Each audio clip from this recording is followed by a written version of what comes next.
So Doris, I have to tell you that Michelle Obama has vindicated my entire existence this week. And while doing so, she has also managed to bring up something terrifying about American culture. Okay, say more. So on her podcast, IMO, she is talking about how she is a Real Housewives super fan and that she loves reality television. And she is essentially the queen of Bravo. This is where I want to educate my brother and even my husband who will be listening. Culture is king. Yeah, culture is I mean, king. the truth is like they razz me about my love of reality TV and the Real Housewives. Let's go. I watch it all. You watch it all? All of it. Okay, that's interesting, but why is it also so terrifying? Because in that clip that we just saw, she said culture is king when she is defending why she watches so much reality television. So Michelle Obama understands that reality TV isn't just entertainment, it's cultural programming, and this shapes how we think about power, how we think about success, and our social interactions. So you think she's watching this anthropologically? I mean, maybe, but here's what's wild. She specifically mentions about watching Next Gen NYC, which is literally children of Real Housewives stars who are learning how to be their own famous. Yes, I mean, as she says, they're starting the babies off early. Starting them off early in what, Gregory? In attention capturing, essentially. So these kids are being trained from birth to turn their personal lives into content, to monetize their relationships, and to treat human connection like a business opportunity. Okay, that sounds very disturbing when you put it that way. Right? I mean, these are techniques that work on reality television, right? So monopolizing conversations, creating drama, making everything about you. And these are the same techniques now that people are using to succeed in politics, on social media, in business, and even just in their everyday, regular social interactions. So you think that reality TV is actually teaching people how to be, what's the word you use? You mean energy vampires? That. Right, because we all know there's people who drain everyone else's attention and emotional resources for their own benefit, unfortunately.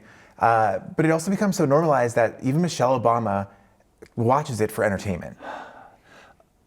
So if Michelle Obama watches it, maybe it's, I don't even know I already know the answer when I ask this, but perhaps if the former First Lady is watching it, it is not as harmful as everything in my gut tells me it is. Right, or maybe it's so pervasive that even incredibly smart, accomplished people have been conditioned to think that this systematic attention capture is normal entertainment.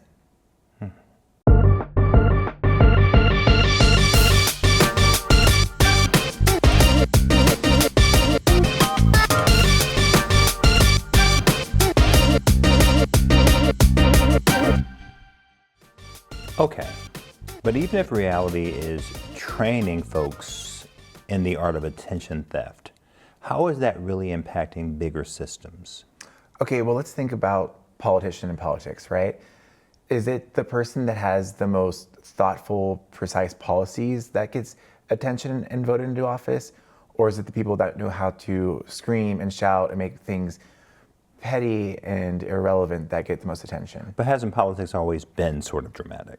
I mean, yes, to a certain level, it's been dramatic, but not to kind of the levels that it's evolved to in modern day form. So modern day form includes these reality television techniques. Exactly, right? So it's who can create the most outrage, who can center it around themselves, who can just make it all about me, sucking the energy from you to fuel them. And then the media outlets, how are they amplifying this? How are we amplifying this? Yeah, so if you think about media outlets, right, they're essentially trying to monopolize our attention, right? So the media is essentially becoming its own energy vampire, if you will, to really garner our attention and make everything into a full-blown crisis when perhaps it's not that. Good grief. So it is true what we sense sometimes that social media platforms are literally designed and are monetized by jumping on mental weakness. Yeah, I mean, that's exactly it. They're essentially monopolizing news cycles. They're going to manufacture crises. They're going to make everything about personal drama. I mean, think about when you get on social media. Are you taking a look at the content or the comments? Oh. It's the comments, right? We're all 5 seconds of the content, but we want to know what other people are doing. And we could spend hours doing it. Right. And the most liked comment in that comment section tends to be the most outrageous, right? Yeah, because it's funny as you're talking here, as I'm sitting here sort of quasi-judging, it's not the nuance. I'm like, we don't have enough time for your nuance. It really is sort of this bully mentality, and whoever says the sharpest thing, and I know you're right, but to actually believe that this is all done by design, and if I hear what you're suggesting here, ergo our conversation this week, this can be traced back to reality TV. Yes. I mean, essentially, we're taking a look at the Real Housewives playbook, right? We're saying that you take every chance that you get to turn everything that you can possibly reach for and turn it and make it about you. It's all about me, me, me. And the more that you can do that, the more that you can draw the attention, the more successful you are in the kind of... It hurts because I know you're right. Yeah, I mean, that's America today. America is really about me first and everyone else second. And I think we see that playing out through politics. I think we see that playing out through social media and our social interactions with folks. And we see that even in the media. And it's funny, I think about the early days of, I'll use Housewives of Atlanta. When folks had their original faces, I didn't name any folks, but it was a time of original faces, and it felt like a new world, but reality.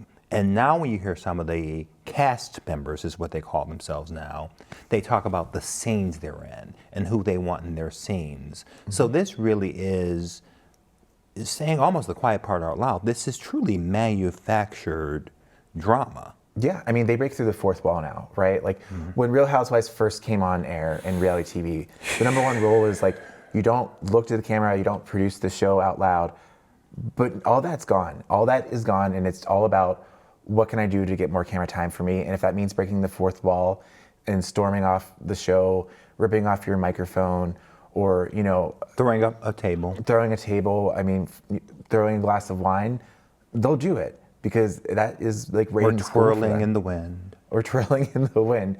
Essentially they're all trying to convert that human psychology into some type of profit. I'm going to throw out something here because now I'm kind of, as we talk about this, I go back to the early days of some of the early shows. Mm-hmm. Man, I miss the early days of Survivor when it was just precious. And the worst thing that can happen is that a bug might bite your leg off. And now I go from early days to the golden escalator when a reality star whose catchphrase was "you're fired," and we were impressed by that cruelty. So it is not hard to think that this is now, and where we are right now in 2025. So the pervasiveness of all of this, it is now a part of our politics. It's a part of how we talk. It's a part of, it has seeped into every aspect of our life, this manufactured drama, but an internal facing selfishness where everyone is competing to be the star. Of their own show. Of their own reality show. Of which they're asking you to subscribe to. Let's kind of like take this back then to talk about how people on reality TV kind of manufacture. So listen, I'm a rabid, like Michelle Obama, reality TV consumption connoisseur. I love Bravo. I love The Real Housewives. I love The Real Housewives of Miami I'm watching presently. And let's just call it what it is. If you're on TV in a Real Housewives franchise, like all of you are narcissists to some degree, right? There's just no getting around some that. degree. To some degree. Okay. But some take it to the nth degree, Okay. And one of those people happens on this season and other past seasons of Miami is Larsa Pippen. And that name may sound familiar because it's Scottie Pippen's former wife, his ex-wife. She also ran with the Kardashians, and she also got called out by Kanye. And then she got, I want to say, NDA'd perhaps from the Kardashians and got like kicked out of their orbit. Oh no. So this is like her own little, claim to fame over here is the Housewives franchise, which is not a bad claim to fame. On this season, they're in Spain on a girls' trip. When you go with your friends and you go on a trip, like you're supposed to be kikiing, having fun, having a good time. Maybe you get in a tiff here or there over like someone being late. But Larsa's best friend for many seasons, Lisa Hochstein, seasons, and looks, we'll say, evolved over the seasons. Okay. She gets upset about her on her phone at dinner, which, okay, might be understandable, except for she's in the middle of a divorce, and this is a matter that requires like legal attention immediately. But what does Larsa do instead of supporting her good friend, like a good friend would do? She makes it all about her. She can't take it anymore. It's triggering for her. And then she starts to The phone call? The phone call, yes. Her literally trying to find a notary in Spain. Dealing with her divorce. Dealing with her divorce and her livelihood because It's triggering. to Larsa Pippen. Because the attention's not about her at the dinner. She doesn't say that out loud, but it's clearly that the attention's not about her. And if you're a housewife, as much attention is put on you as how much money you're gonna put in your pocket. And I do know that. Yes. Larsa starts to kind of dig into Lisa. You know, she's a terrible friend because she's always late. And I think that's granted. I mean, she's shown up. That went to this? That went to this on the same dinner. Showed up like 2 hours late for a van, missed her flight. Like, she's horrible with time management. So, okay, fine. She gets petty because Lisa has not unfollowed her ex-boyfriend, who happens to be Marcus Jordan. You know what? There's a trend. That's all I'm going to say is there's a trend. And then she kind of goes into it and just starts trying to nitpick things. But ultimately here at the end of the day, here's what matters is that Larsa ends up stealing the scene and all the attention on her instead of being a good friend and supporting Lisa. It's insane. But here's what scares me. And let me tell you when I knew I'm grateful for this. I knew I jumped the shark, and I blame my mother. Years ago, there was a Bing Bobby Brown marathon on, and she was watching it. And I came from my Sunday visit, and I went, please don't make me watch this. And she went, my house, my TV. So about the 6th episode in, that I was both disgusted, mortified, but could not turn away. That is when I'm serious about this, when my appetite and exposure to reality television changed dramatically. In that moment, I went, this is seeping in. It's almost like when you come from an abusive home, you know the abuse is wrong and you rally against it, but if you do not check it, you perpetuate that generational trauma. That's what reality television feels like for me right now. And if you need any help believing it, Gregory, the current president of the United States is a reality star. That's all I got. I got nothing else. I got nothing else. Well, I mean, but think about it though. Like in the attention economy, whatever captures the most focus gets the most power, right? And that's really the most effective way to capture focus is through the psychological manipulation that we see here with people kind of doing their own reality show is me, no matter how large or small you are. So the more, if I'm understanding, if I want wealth and influence, I need to become less nuanced, more manipulative, and more self-centered. Is that the lesson we're teaching ourselves and the generations following us? Yeah, that is exactly what we're doing. I mean, think about it. People who try to have any kind of genuine conversation or do any meaningful work are just labeled as boring. Okay. I don't make the rules. Those are the rules. I know. So in addition to being, Energy Vampire is just, when you first shared that, it just resonated so deeply. But there feels like 2 other byproducts of what's happening. We just don't have boundaries. Like, this has, you're fired, throwing over tables, fans in the face, wanting to be boundaries seem to have been just obliterated. But it also feels like, and I'm just going to say it, it's making us stupider. Yeah, I mean, it's essentially like designing a virus and then being upset and surprised that somebody got sick from it. You know, I mean, that's kind of what we've done here with the attention economy that we've built. Because we don't do complex thinking anymore. No, not at all. Okay. That's not at all, not even a question. And again, Greg, as much as I appreciate your directness of giving me the bad news, it hurts because this impacts everything, and that as you're saying it, I can see the through line to reality TV. I'm old enough. I was there for the very beginning of this. But it impacts everything. It impacts what's happening in our schools, in our state legislatures, and in our country, in our corporations. And it's the absence of boundaries, the absence of...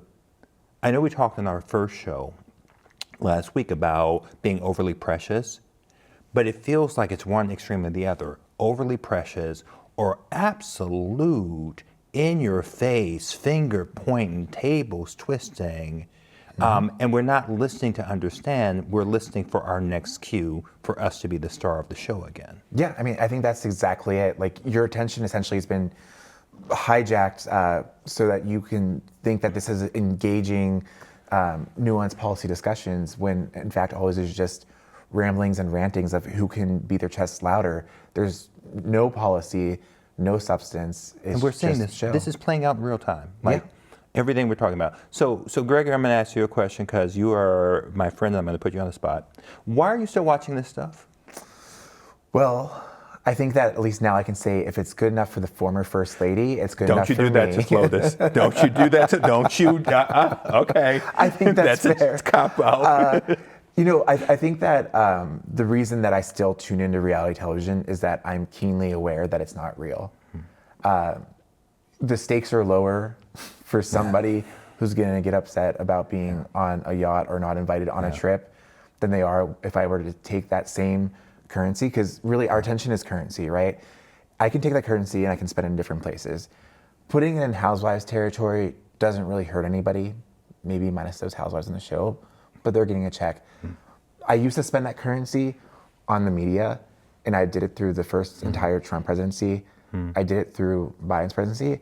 And right now, that's not where I want to spend my attention currency, because I'm not going to fuel the machine that does not propagate change. And I guess for me, I have a fear with reality television personally, that even though I know it's dangerous and I can watch it going, I'm arm's length, I have this fear if you continue to dance with the devil, even if you think you're smarter than the devil, at some point you're going to lose. My capacity, my vulnerability with everything we're up against, I don't want anything seeping in that has the power to destroy. Yep. And I think just one more kind of point drive home, I think that's why a lot of people have opted into local media and to community media, like here at CAN TV. You know, people really want that local aspect to try to kind of, once again, like reconnect with community and find out what their existence is all about, independent of... I want to have I don't even have to agree with you. I just want to have a conversation again. I mean, like, and I don't want to do it on a C- list celebrity shot. That's something we're doing right here. You're welcome. Thank you, Greg.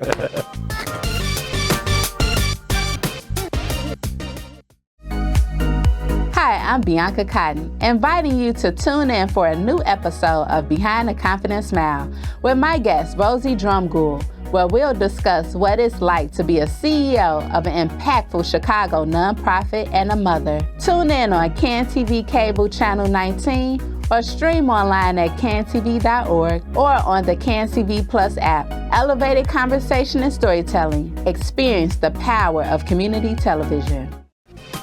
Okay, Darius, I can see that you're getting pretty worked up about all of this, and honestly, I really do think that you should be, so why don't you take it away? Okay, thank you. Do you know what's making me lose my mind? We have turned human consciousness into a commodity, to be strip mined, and we're celebrating minors as entrepreneurs. I'm watching people defend their favorite content creators, and politicians who have mastered the art of psychological extraction. And nobody, absolutely nobody is asking what happens to a society when the most rewarded behavior is systemically draining other people.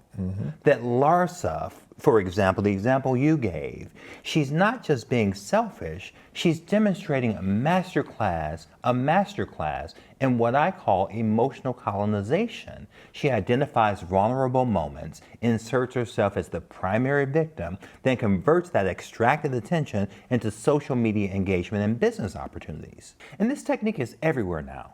Politicians who turn policy discussions into personal soap operas. Influencers who turn brushing their freaking teeth into content that somehow is meant to make me feel bad about my dental hygiene. News outlets that manufacture urgency to keep us in a constant state of activated consumption. We've been conditioned to think our exhaustion from all this is just normal modern life. Everyone's anxious now. Everyone's distracted. Everyone's overwhelmed. No, no, no.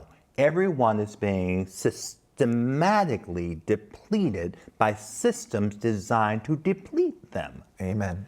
But when you point this out, you get called paranoid. I do a lot. You're overthinking it. Just enjoy the content. Don't be so serious. Meanwhile, the people farming human attention like a renewable resource get featured on magazine covers as innovators instead of what they really are. Sophisticated parasites who figured out how to monetize psychological vulnerability. That's it. And here's the most twisted part. They've convinced us that protecting our mental resources is selfish. Don't you want to stay informed? Don't you care about your community? Yes and yes, but staying informed doesn't require being constantly agitated. Constantly. Caring about your community doesn't require being emotionally colonized by strangers on the internet.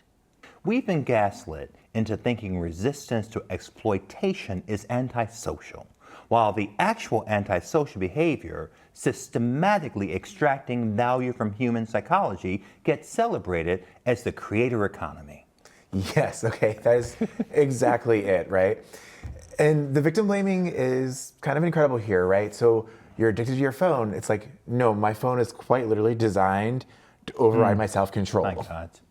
You need better boundaries. How about platforms, people, that stop being designed to demolish boundaries? Right, and then they also build these sophisticated manipulation systems, like then sell us courses to kind of overcome the problems that we have with them. It's like arsonists selling us fire insurance as they're pouring gasoline on everything. Yes, just watching it going up in the flames, right? And then, if you're feeling drained by all the social media, why don't you try our wellness app, right? Oh, gosh. Which, of course, then is going to send you a million push notifications about being mindful. That's going to make me unnerved and unsettled. Exactly. They create the problem, profit from the problem, then profit from selling you the solutions that don't really actually solve the problem they help to create.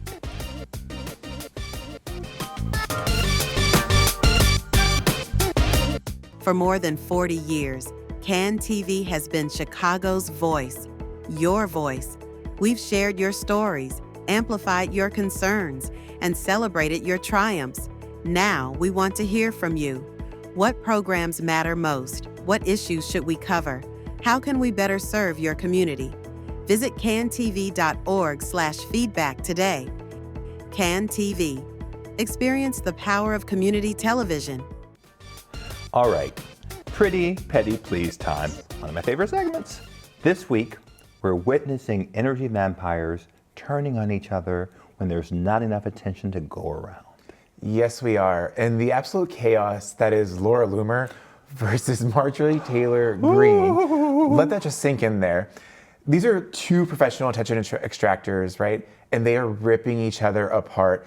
And it is the perfect example of what happens when vampiric systems start eating themselves, Darius. I'm telling you, it's delicious. It's so good. So Laura Loomer attacked a Medal of Honor recipient, a veteran who literally tackled a suicide bomber to save his fellow soldiers because he's a Democrat who spoke at the 2016 DNC. Right, and she is so unhinged that she posted, are we supposed to believe the Army couldn't find a Republican and a US-born soldier about a man who literally risked his life to save others from a terrorist attack? The audacity that she has is just breathtaking.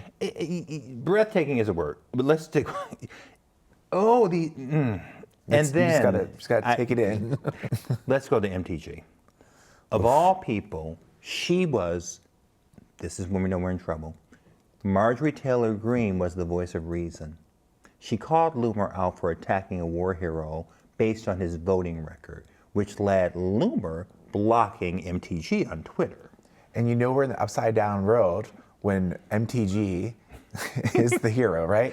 So what does she do? She is petty and takes screenshots of the block notifications and goes, "Shut up, Laura," like calls her a liar, accuses her of being MIGA, that's a MIGA, instead of MAGA, which apparently means that, she's more loyal to Israel people. than to Trump. So Gosh. these are two vampires going at one another. But it gets better. It gets better, maybe the wrong word. Let's just say Loomer went absolutely nuclear. She called MTG a rabid dog, a lying, quote, lying fake Christian whore. Her words, not yours. Hers. And, quote, a fake Christian Jezebel. She posted screenshots of MTG's alleged affairs and said she's on her knees. She's on her knees all night, and it's not for praying. Right. What a time to be alive, right? I mean, MTG shot back, calling Loomer the most unstable person and worst liability to ever walk into the Oval Office. I mean, these women are absolutely destroying one another for attention scraps, and that's the sad part here. But here's what's fascinating to me. This fight really does reveal the fundamental instability of attention-based power structures.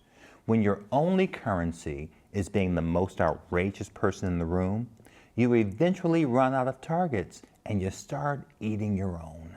Exactly. I mean, think about these two, of all people. They've spent years perfecting techniques for monopolizing attention. True. Through manufactured outrage. True. But now they're competing against each other and using the same playbook, so they have to get more and more extreme, which is just like a race to the bottom.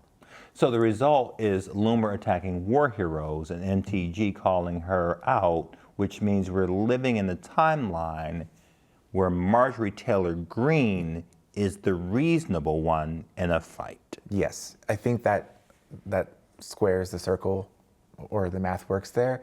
But when energy vampires turn on each other, they just reveal essentially how hollow their entire operation is. I mean, it's not about principles or policies. It's just about like who can generate the most engagement through psychological manipulation. The beautiful irony. I'm always looking for the beauty and the hope, Greg. You are, though. Thank you. The beautiful irony is that their fight proves the entire point we've been making about the attention economy. They're both sophisticated operators who've built careers on extracting emotional energy from their audiences. But when they target each other instead of external victims, the whole system begins to break down into petty personal attacks and manufactured drama that serves no purpose except content creation. So here's what gives me hope. People are starting to recognize this behavior as pathological rather than entertaining. Greg, I'm gonna need you to join us on this bandwagon. Even MAGA supporters are getting exhausted by the constant infighting. Okay, but I'm not gonna give up my reality television. Okay, but fair to your enough. point, though, whenever your most loyal audience starts tuning out because you're too draining, I mean, I think that's the beginning of the end for attention extraction as a sustainable strategy. Your lips to God's ears. Let's move to the blessings. The blessing this week goes to everyone who's learning to spot energy vampire behavior and choosing not to feed it with their attention. Starve that vampire. Starve that vampire. And our block, I think, should probably go anyone that's going to still defend Laura Loomer's attack on a war hero. There's just some lines that shouldn't be crossed, even for content, and that for sure is one of them. Ever.